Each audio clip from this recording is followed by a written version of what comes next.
Are you worried as a parent with the constant battle to protect your children from the negative influence of social media? Or you just want to make wise media choices for you and your family? That's what we'll be looking at today on Relationship Matters.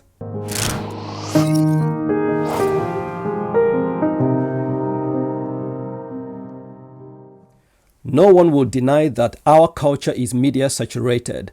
Movie theaters, televisions, video games, laptops, cell phones, text messages, music downloads, emails, podcasts, and blogs bombard us with a constant flow of information.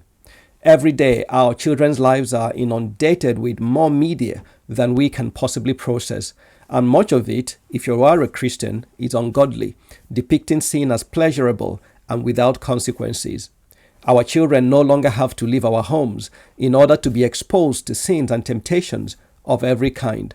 Just turning on the TV or logging onto the internet can be a spiritually dangerous undertaking.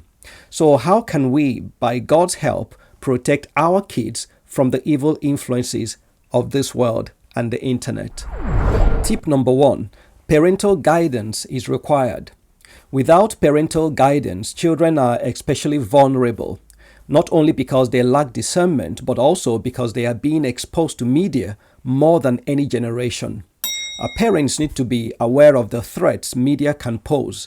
Examples include things like sexual grooming, online bullying, low self-esteem, encouraging self-harm.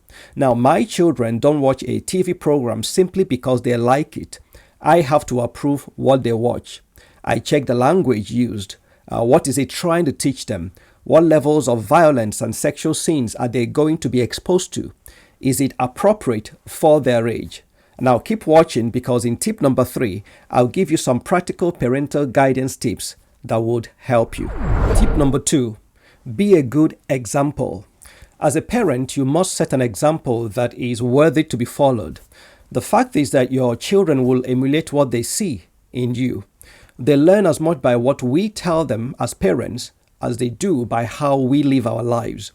If your children see you constantly watching dating movies and laughing at the sensual or irrelevant sitcom jokes, what lesson does it teach your children?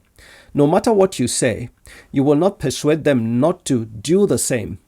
Being a good example means modeling the media choices you want to see reflected in your children. Tip number 3, implement practical measures.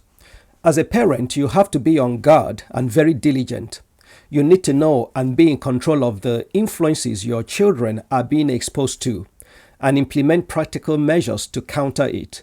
For example, if there are headphones on a child's head, the parent should know what are they listening to, or who are they communicating with. If there is an internet connection in a child's device, the parent should know the password to their devices, what websites are being visited. All my children's devices have parental controls on them. I decide how long they play on it, and that talks about screen time. I know what websites they visit. I can filter the content that comes through the internet.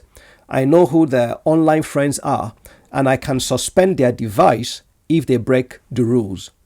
Before you put a television in a child's bedroom or any other connected device, you have to seriously think through the potential temptations and risks involved, and ask yourself what measures you have put in place to mitigate the risk factors.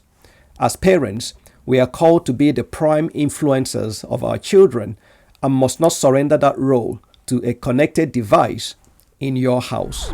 Tip number 4, encourage spirituality in your home. Your time with your children are prime time for investing spiritually in their lives, not just for watching TV. If you spend time with your kids, investing in them, learning about them, showering love upon them, playing with them, teaching them spiritual truths and realities, they will learn more from you than from the TV set.